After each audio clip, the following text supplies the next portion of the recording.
हे WhatsApp legend. तो जब कभी भी नई लोकसभा का गठन किया जाता है, जैसे कि अभी 18वीं लोकसभा का गठन हुआ, मतलब कि चुनाव हुए, तो जब नई लोकसभा का गठन किया जाता है तो जाहिर सी बात है उस लोकसभा को लीड करने के लिए हमें एक अध्यक्ष की भी ज़रूरत पड़ेगी। साइमल्टेनियसली जो लोग एमपी बने हैं उनको ओथ भी दिलानी होगी। साइमल्टेनियसली जो नई सरकार बनी है उसका फ्लोर टेस्ट भी होगा। लेकिन अध्यक्ष साहब का चुनाव तो अभी हुआ नहीं है, तो ये सारे काम करेगा कौन? इन सारे कामों को करने के लिए एक पोस्ट का निर्धारण किया गया है जिसको हम लोग स्पीकर प्रोटेम बोलते हैं। तो मुद्दा क्या है, कंट्रोवर्सी क्या है? कंट्रोवर्सी ये है कि अभी एनडीए की जो गवर्नमेंट है उन्हीं ने इन भाई साहब का नाम बताया कि अब की बार जो स्पीकर प्रोटेम बन रहे हैं वो भरतरोही मेहताब साहब बन रहे हैं। कौन बन रहे हैं? भरतरोही मेहताब साहब। जैसे ही इनका नाम आया वैसे ही कांग्रेस आगे धड़ल्ले में करने लगी, भैया ये तो गलत हो गया।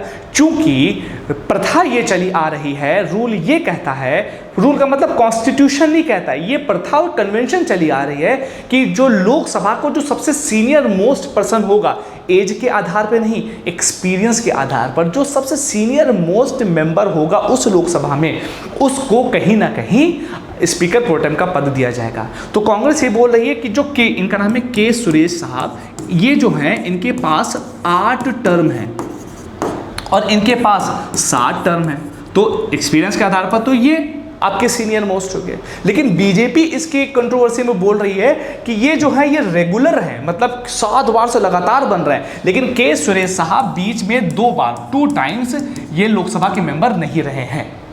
अब यही कंट्रोवर्सी चल रही है।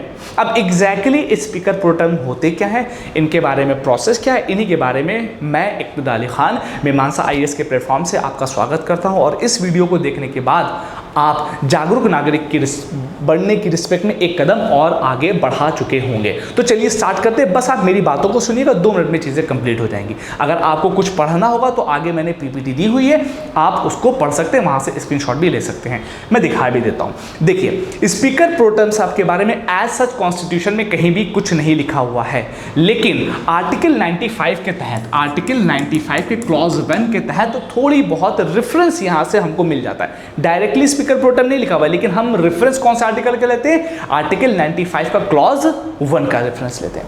अब होता क्या है, प्रेसिडेंट साहब इनको अपॉइंट करते हैं और प्रेसिडेंट साहब ही इनको ओथ दिलवाते हैं। प्रेसिडेंट साहब ही इनको ओथ दिलवाते हैं। अब स्पीकर प्रोटेम जब आएंगे तो पहले सेशन का जो पहला दिन होगा ना, उसकी अध्यक्षता वो करेंगे। इनकी अध्यक्षता में होगा क्या, स्पीकर साहब का इलेक्शन होगा, फ्लोर टेस्ट होगा, एमपीज को बहुत सारे लोगों को ओथ भी दिलाई जाएगी, ये सारे काम इनमें होते हैं। बोला ये जाता है कि जैसे ही नए वाले स्पीकर का चुनाव हो जाता है, उनको अपॉइंट कर, उनको चुन लिया जाता है, वैसे ही स्पीकर प्रोटेम की जो पोस्ट होती है वो अपने आप सीज हो जाती है। बहुत छोटा सा टर्म इनका होता है, बस बात खत्म।